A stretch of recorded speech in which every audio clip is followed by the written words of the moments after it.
rents are actually, they're slowing down on the rent growth. And the occupancy rates going from 80% down to like almost 0%. Yeah. I always say real estate is a great investment, but it's not a great bank. George Gammon, Ken McElroy, and Jason Hartman are some of the biggest names in real estate. In this highlight, they are going to break down how the Fed is screwing up the few growing markets and the best things to do if you need to sell your house. Well, what's your 30,000 foot view of real estate, residential, where it is right now, and then what you kind of see happening in the next couple of years? Yeah, I think that there is not going to be a giant crash like a lot of people are predicting. I think the cyclical markets are going to suffer significantly, but the linear markets are going to fare reasonably well through all of this. Housing affordability is way down. The Fed has completely screwed this up. They should have raised rates much sooner and much more slowly, and we could have had a soft landing, but now they're just trying to break everything, and they're probably going to succeed. One thing that I always talk about is the difference between home prices in nominal terms and in real terms. Yep. And, you can have an environment where home prices only go down by,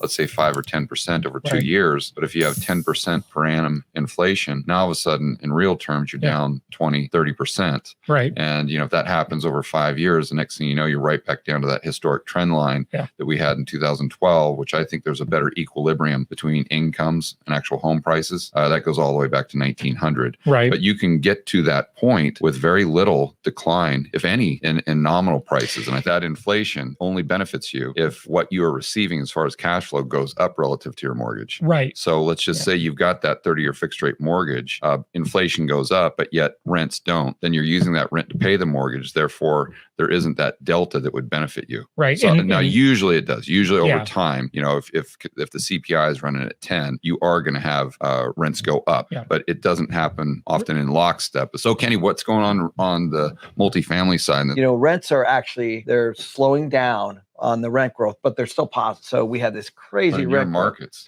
Yeah. You're in some good markets. We are in some good markets. To be clear, you're just in Arizona, Texas. Yeah, and Oklahoma. But those markets, we've had double-digit growth, which is not healthy, but we've had that. And so when people say rents are slowing down, and it's true, but, when you go from 10 to 5, it's still, if you're in, let's say, San Francisco, Portland, Seattle, New York, as an example, just to pick on those, you're not seeing quite that rent growth. Okay. But, LA, I would say, but then there's other markets like Florida, Texas, North Carolina, as an example, Arizona, we're all still doing pretty well. It has a lot to do with migration patterns. You know what else is interesting there, Kenny, as you're saying that? I'm just thinking to myself, the way dollars are created is through the issuance of debt, most of it, through the commercial banks. And so if we think back and look at inflation, deflation through this lens, what I'm hearing is that there's a lot less lending going on right now from the commercial banks.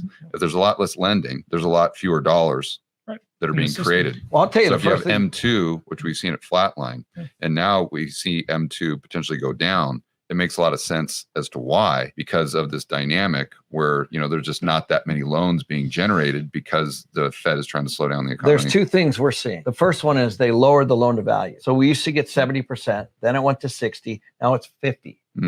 So our loan to value is 50. Leverage. They're scared. Well, they're hedging, right? Which is fine. And then the second thing is they're actually making us put up reserves for interest rate reserves, an actual separate bucket of money to hedge potential interest rate increases. It's a misconception that I see so often where people think that if interest rates are low, then that means there's all this free money and money's loose and the money expansion is just going to grow and M2 is going to skyrocket because the Fed's artificially lowering interest rates. But often that's not the case. In fact, it's the opposite, where low interest rates, and Milton Friedman pointed this out, that low interest rates often mean tight money, not loose money. And sometimes high interest rates actually mean loose money.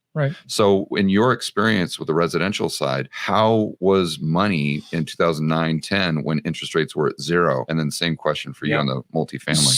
So that's a good point. So, it's the price of money, right? If there's not a high price on it, there's going to be less of it, right? Because fewer people want to supply it, right? Although our system is much more convoluted than that, obviously. But what happened during the Great Recession is a little bit different, and it makes it hard to slice that argument up because of all the toxic debt out there. That was a big part of that equation. So I remember when you could get virtually unlimited loans to buy rental properties. And then they cut it down to 2 loans you can only have 2 financed properties during the, down the worst part of the Great Recession, right? 2011. Maybe 2008.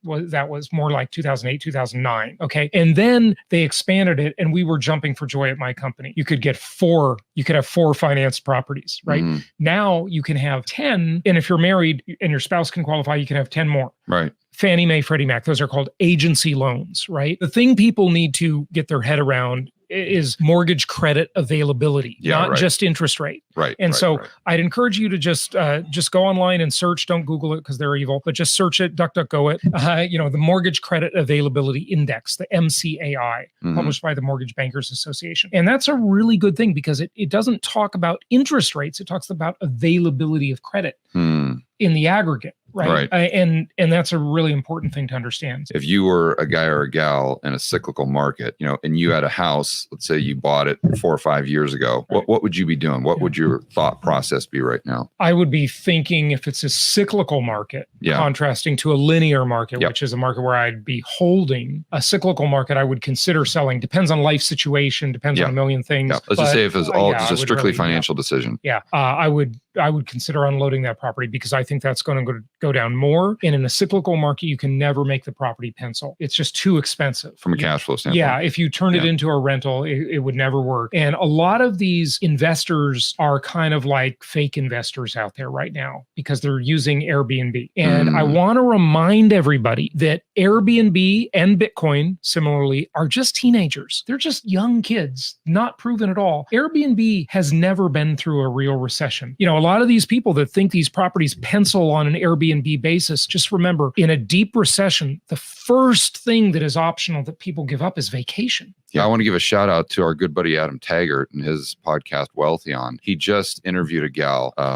maybe a week or 2 ago who's an expert in Airbnb on what she's saying, or what she's seeing in the marketplace and the occupancy rates going from 80% down to like almost 0%. That's another reason I always say that if you're going to get involved with real estate, I don't like it right now because the prices are at all-time highs. And I like to just buy things when they're cheap and sell them when they're expensive. But if you're in the game, you've got to realize that you have to have positive cash flow right now. You got to have positive, and you have to have an asset. At how much down? And you got to have an asset that people are going to notch down to, and to have a good, not an expensive asset. That's what I'm saying. Bread and butter. That's housing. What I'm saying. That's what I'm saying. Yeah. Because your person that can't afford $3,000 a month right now for rent, they lose their job or whatever happens, and then they need to ratchet down to $1,500 or $2,000 a month. So you want those properties. What would you say for someone that owns? What would your thought process be for someone that owns a home in a linear market, assuming they didn't have this problem that, oh my gosh, I'm 70 years old, 100% of my net worth is in my house, and I'm going to have to cash out or else risk,